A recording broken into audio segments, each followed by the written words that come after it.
Our next portion of the meeting will be on self-reliance and responsibility.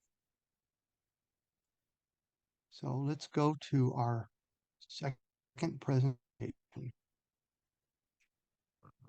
Seeking for freedom, I go for refuge to that God who is the light of his own thoughts. A man who knows him truly passes over death. There is no other path to go. Shvetashvatara Upanishad. High over all calamities, high over all fears, let the constant soul linked by philosophy and faith to the first cause calmly pursue her own appointed and glorious path. Ralph Waldo Emerson. Whoso would be a man must be a nonconformist. He who would gather immortal palms must not be hindered by the name of goodness, but must explore if it be goodness. Nothing is at last sacred but the integrity of your own mind. Ralph Waldo Emerson.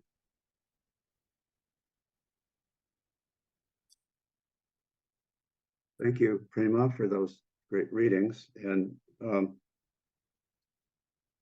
welcome to everybody, and greetings to all. And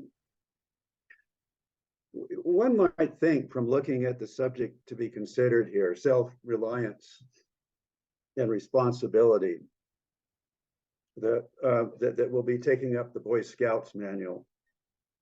And yes, we should all know some basic knots. We should know how to use tools properly, how to avoid getting electrocuted, and how to cook and fend for ourselves and make our computers work, etc., etc. We should all, of course, take care of our children and pay our bills on time and be honest with one another.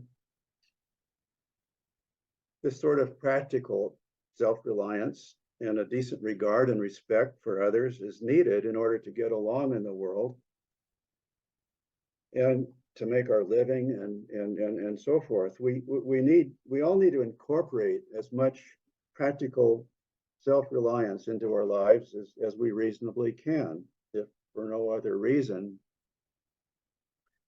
than to not be a bother to other people. It's a necessary part of growing up.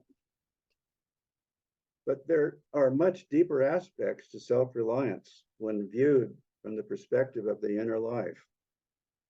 The life of the mind, our aspirations, our motives, our intuitions.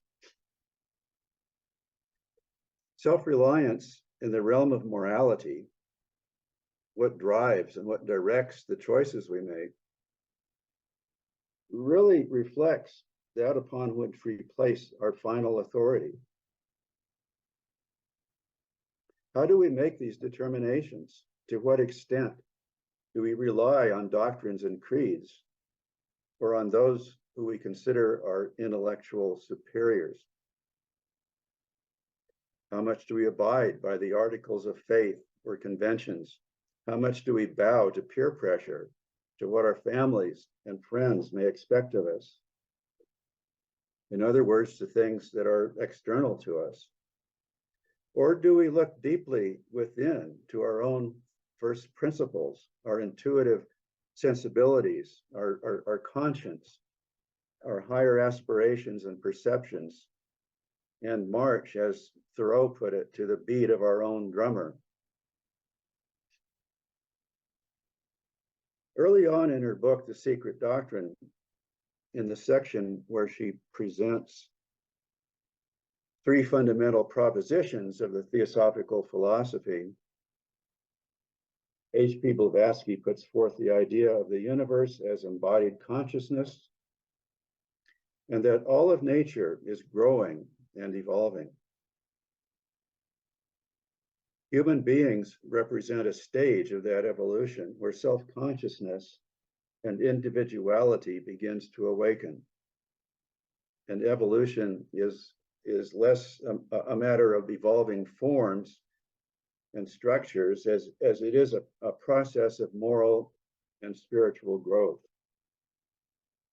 And it is indicated in that proposition that upon the awakening of self-consciousness, of reflective consciousness, the evolving soul or monad, and that's us, must progress by means of self-induced and self-devised efforts, in addition to the natural impulse or instinct that prevails throughout great nature. This can be recognized in some small way when we consider that no one can do our learning for us. No skill is ever acquired, or no increment of wisdom is ever attained, or any understanding is gained other than through our own effort and will.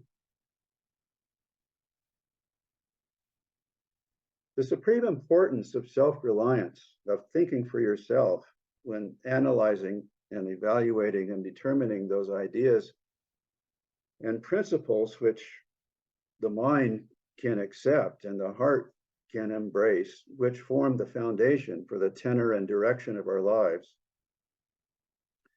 is central what it means to be a theosophist. It is to be a philosopher. And in the very first issue of the Theosophical periodical, the Theosophist, which was started in India in 1879, I believe, it contains some key editorials that were intended to explain what theosophy is all about. And in one of the articles, "What are the Theosophists?" written by H.P. Blavatsky, there is this statement: "Be what he may, once that a student abandons the old and trodden highway of routine and enters upon the solitary path of independent thought, Godward, he is a theosophist, an original thinker, a seeker after the eternal truth, with an inspiration of his own to solve the universal problems." And she further states in that article that with every man that is earnestly searching in his own way after a knowledge of the divine principle, of man's relations to it, and nature's manifestations of it, theosophy is allied. So theosophy is defined here as the search for truth and self-knowledge, driven by the fire of one's own inspiration and earnest determination. And about a decade later, William Q. Judge, one of the founders of the Theosophical Society in New York, wrote an editorial for his magazine, The Path, where he had this to say with respect to the emerging cycle of human evolution, which is said to represent a further awakening of manas, or mind. This is from this article. It's called "A Year on the Path," and he says this: we have not pinned our faith on Vedas, nor Christian scriptures, nor desired any others to do so. All our devotion to ancient Eastern literature and philosophy arises from a belief that the millions of minds who have trodden weary steps before ours left a path which might be followed with profit, yet with discrimination. For we implicitly believe that in this curve of the cycle, the final authority is the man himself. In former times, the disclosed Vedas, and later the teachings of the great Buddha, were the right authority, in whose authoritative teachings and enjoined practices were found the necessary steps to raise man to an upright position. But the grand clock of the universe points to another hour, and now man must seize the key in his hands, and himself as a whole open the gate. So here in this statement, I think the key term is the final authority. The final authority is the man himself. He's not saying, he's not rejecting the idea of authority in general. And we might recall here that this climactic passage from the Bhagavad Gita in the 18th and final chapter, following a series of discourses and instructions in the yoga philosophy, Krishna says this to his disciple Arjuna: "Thus have I made known unto thee this knowledge, which is a mystery more secret than secrecy itself. Ponder it fully in thy mind, and act as seem as best unto thee." So Krishna does not tell Arjuna what he must do, other than to proceed from the basis of his own apprehension of what is the best course of action, based on his own deliberations.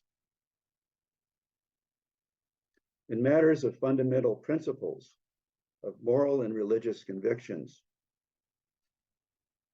we must learn to think for ourselves and be willing and prepared to make many mistakes, as that is often the avenue through which we learn and through which we develop our own intuitions.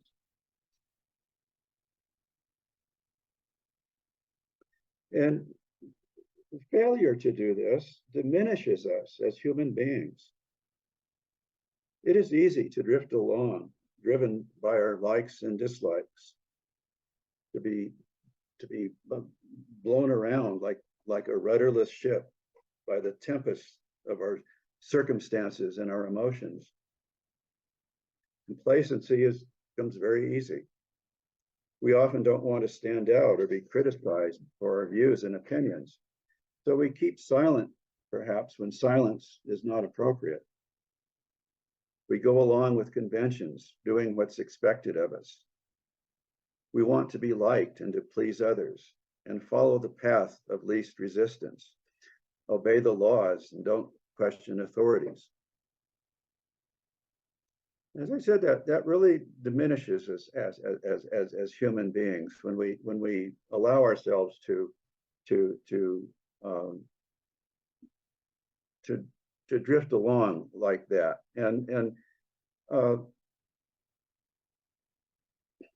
pushing back on the conventional religious creeds of the time. And Emerson had this to say in his address to the Harvard Divinity School.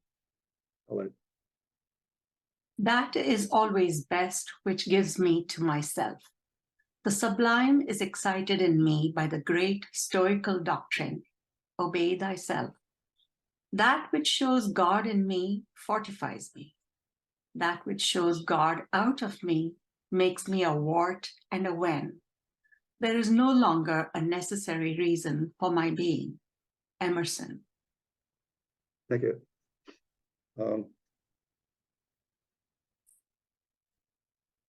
So then, a very central teaching of Theosophy is the divine nature inherent with all men and women. And that means nothing less than that human beings have the ability to use and direct various powers in nature, the power to imagine and to create and to bring about change, the power to know, the power to become, the ability through our self-conscious mind to separate ourselves, so to speak, from our circumstances, to contemplate the meaning of our experience, to examine into what motivates us, what drives us, and the ability to initiate new currents of thought and action. To say that we are essentially divine beings, however hidden and obscure and dimly perceived those godlike capacities may seem to have become, this means that we have ultimate agency and final authority for our actions. And it means that we have the resources within us to become far greater and far wiser and useful human beings, should we choose to move in that direction, to follow that path. We are, in this sense, perfectible. Now, in his essay on self-reliance, Ralph Waldo Emerson, he's a deep student of the Vedas and the Bhagavad Gita. He puts forth one of the most illuminating descriptions, to the extent that description is possible, of the intuition. And listen carefully to what he says, because I think this is a rather wonderful statement. What is the aboriginal self on which a universal reliance may be grounded? What is the nature and power of that science-baffling star, without parallax, without calculable elements, which shoots a ray of beauty even into trivial and impure actions? If the least mark of independence appear, the inquiry leads us to that source, at once the essence of genius, of virtue, and of life, which we call spontaneity or instinct.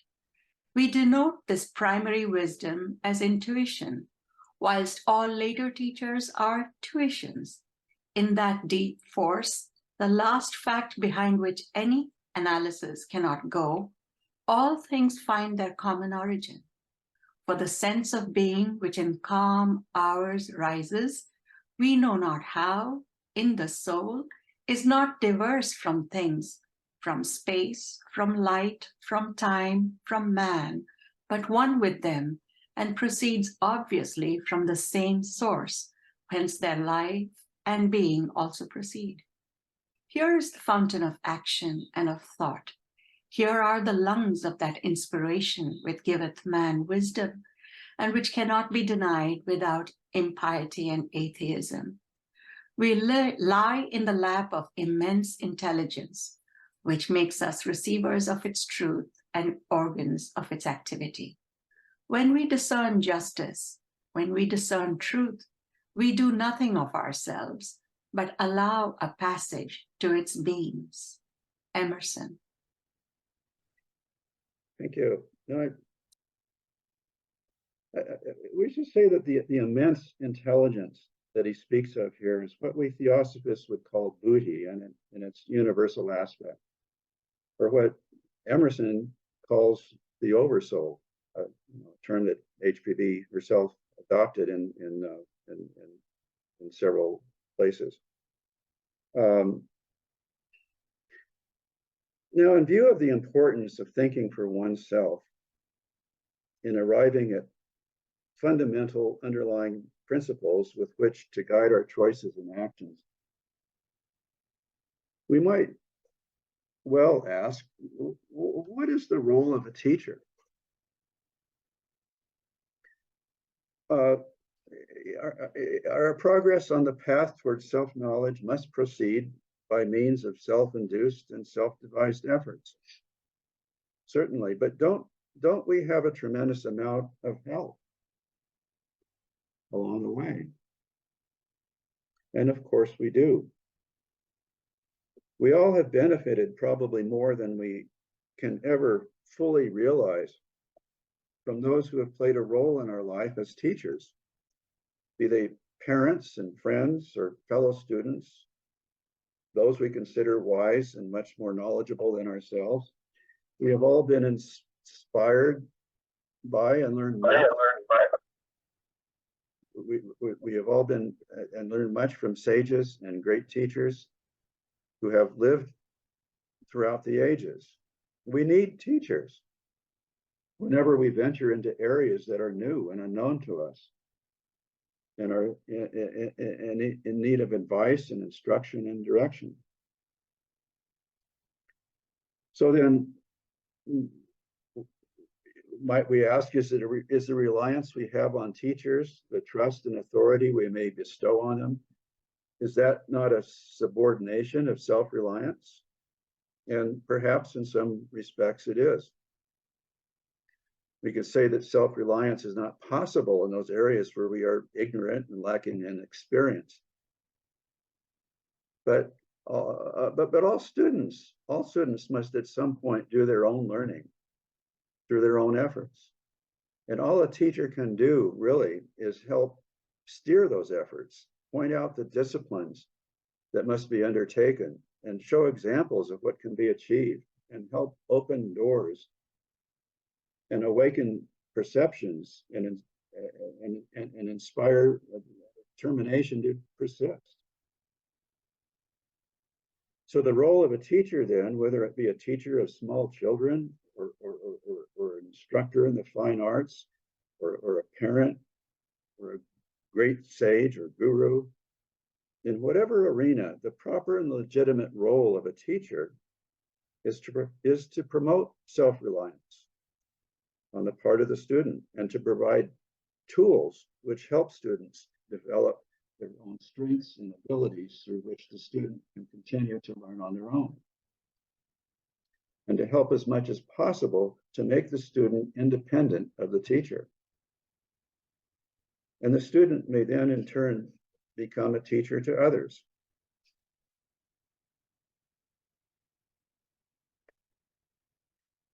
Emerson touches on this topic and its relation to self-reliance from a somewhat different angle in one of his lesser known essays that appeared in his last published book. The essay is called Quotation and Originality. And given the fact that, as he puts it, the fact that our knowledge is the amassed thought and experience of innumerable minds, our language, our science, our religion, our opinions, we inherited. Our country, our customs, our laws, our notions of fit and fair, all these we never made. We found them ready-made, but we quote them. So in this sense, there is no such thing as pure originality, very little indeed we can call truly our own. We inevitably stand upon the past and the vast body of prior thinking.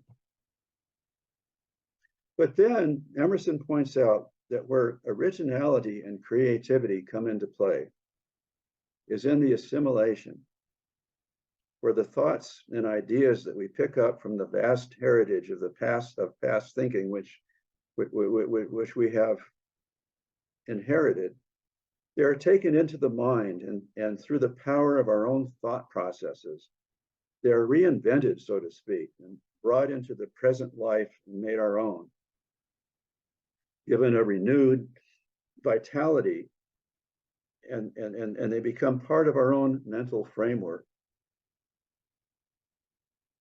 And he concludes his essay with this statement. We cannot overstate our debt to the past, but the moment has the supreme claim. The past is for us, but the sole terms on which it can become ours are its subordination to the present. Every man is or should be an inventor. This vast memory is only raw material. The divine gift is ever the instant life, which receives and uses and creates, and can well bury the old in the omnipotency with which nature decomposes all her harvest for recomposition. Emerson.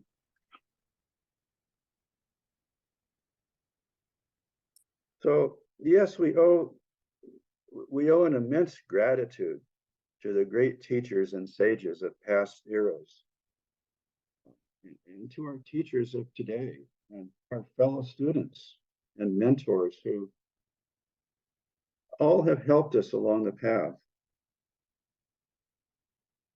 And we best honor them, not by merely quoting them or putting them up on a pedestal somewhere, but by pondering what we have been taught fully in our minds, and acting from the basis of those ideas that we have thus assimilated and reinvigorated and made our own.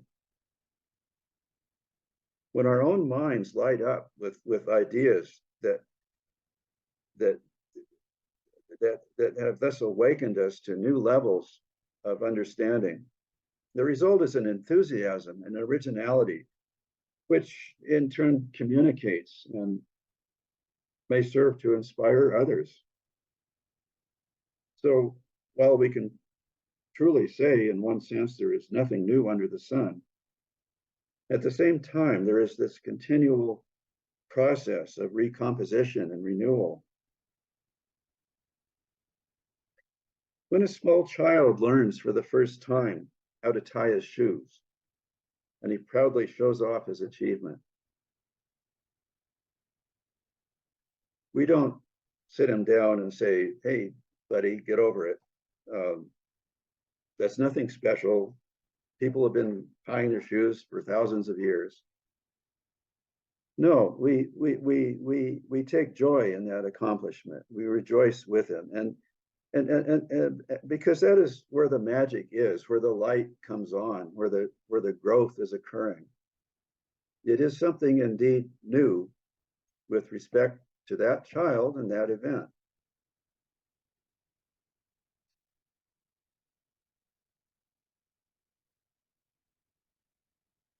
The path leading to self-knowledge, to spiritual enlightenment, is the same old path shown to us by great teachers and spiritual traditions all over the world and in every age. As stated in the Upanishads, the small path that stretches far away has been found and followed by me. By it go the seers who know the eternal, rising up from this world to the heavenly world. This is the path of the eternal, the path of the saints, the sages, the seers in their radiance. It is one on which all human beings must eventually begin their journey. It is the path of self-discipline, of control of the mind, of recognizing our kinship with all that lives. It is the path of service to others and control over our passions and our likes and dislikes, getting rid of our selfishness, our sense of separateness, and becoming a co-worker with great nature. Whatever progress we are able to make throughout our long life, throughout our life, along these lines requires a sturdy and a steady self-discipline and self-reliance. The path of meditation, of quieting and controlling the mind, helps to open those channels of intuition and inspiration that Emerson referred to, which shine from the higher self. And a determination or a vow to move in the direction of this path, in the direction of to move to try to become a better servant of mankind, to become a more useful human being. It is truly a profound act of self-reliance.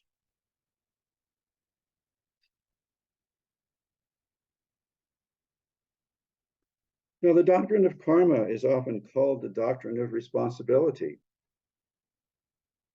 And the reason for this is plain enough, as it leads us to recognize that our thoughts and our actions have far-reaching consequences to which we are inextricably bound. But responsibility implies so much more than just getting our comeuppance. There are deep and mysterious dimensions to karma.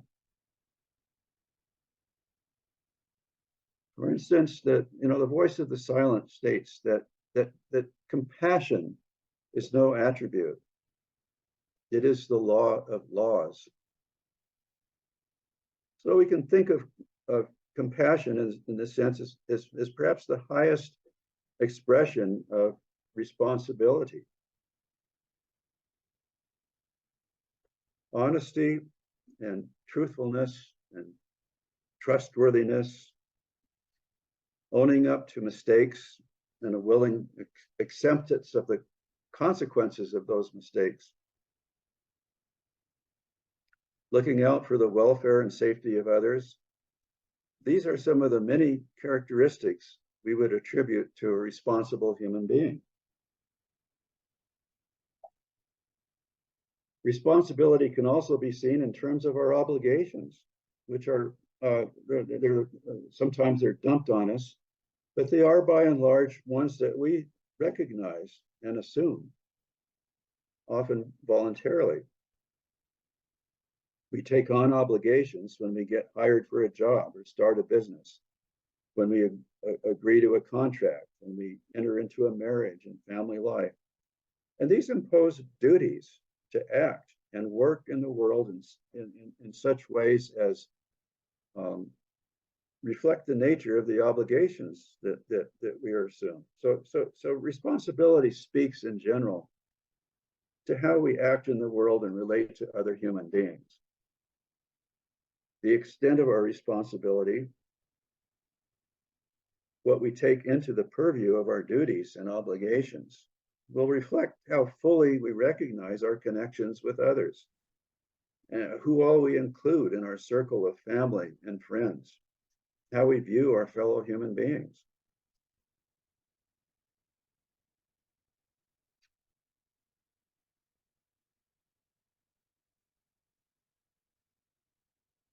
The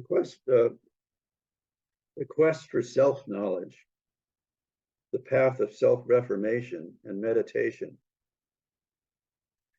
is in very large measure an effort to get over our egotism, our sense of separateness, and to eliminate selfishness and greed and all that encompasses as driving energies in our life, and our motives and our thoughts.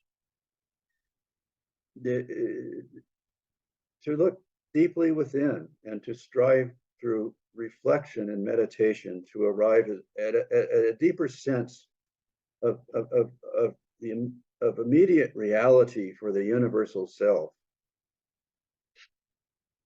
We begin to understand that the self of one is the self of all, and that the same power to perceive at the root of our consciousness is the same in all, and that we human beings differ only in the degree to which that light illuminates the waking consciousness. From this perspective, then, it is said that human solidarity is a fact in nature. We are, in fact, one with all life and beings. Consider this statement, quoted from a master's letter by H.P. Blavatsky in her message to the American Theosophists in 1889.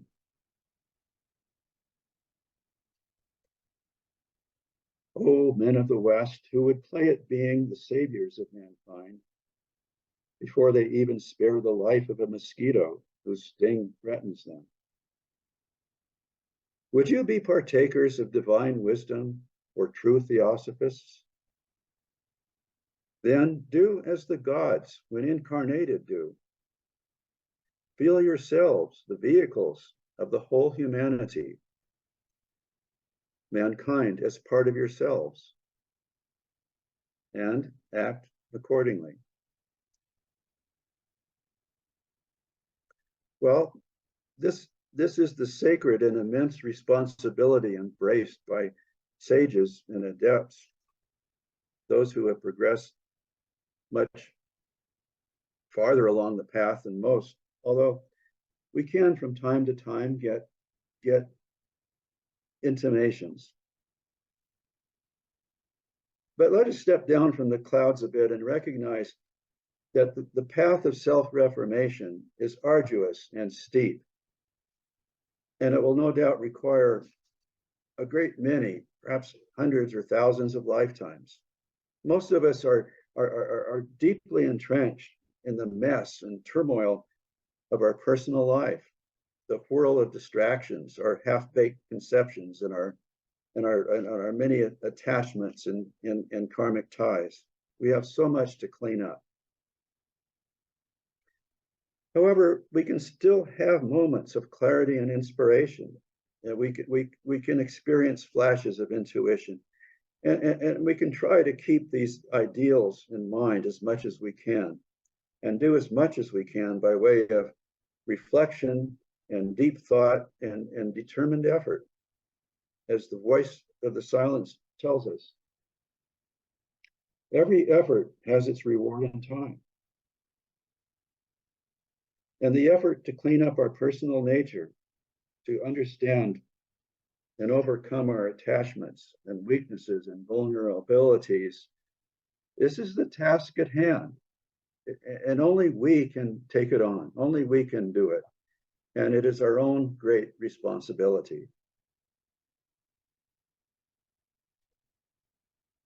And as has been pointed out during this series of discussions, the idea of human solidarity, of universal brotherhood and sisterhood without distinctions as to race and religion, nationality and social status, or at least forming the nucleus for one, it was and it remains as the first object of the modern theosophical movement, and was one of the three objects of the Theosophical Society that was required of its members. The society was to be entirely non-sectarian, orthodoxy done away with, in an atmosphere of goodwill and mutual assistance and respect and common endeavor and exploration and investigation. And yet, as has also been pointed out, this is probably one of the most difficult of its three objects to bring about or to sustain, because it really requires the most of us, both in and on ourselves, and practically as it relates to our relationships and our work with others. So how do we begin to establish a nucleus of universal brotherhood that is stable and enduring?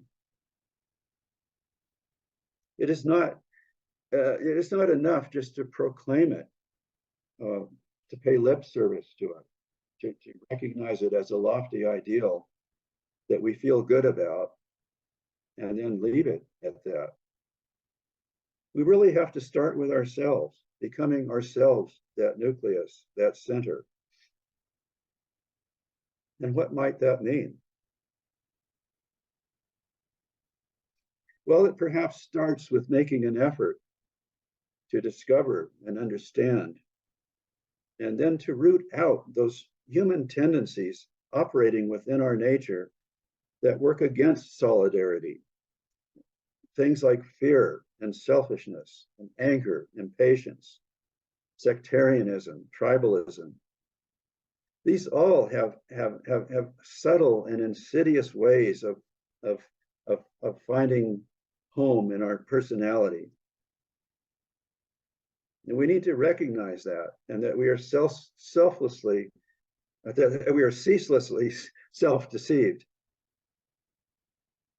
and that we have a great capacity for justifying and excusing our own failures. And we must try to see our fellow human beings as not fundamentally separate from ourselves, but as partaking of the same source of consciousness, of the same source of life and intelligence, and to discern and acknowledge the godlike potentialities of our fellow human beings as much as we can, and to treat them with patience and kindness and reverence and goodwill.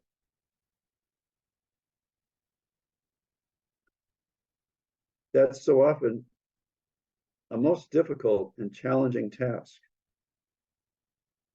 As the writer Wendell Berry once remarked in one of his essays, the ideal of a universal brotherhood does not include a provision that we always get to choose who our neighbors will be.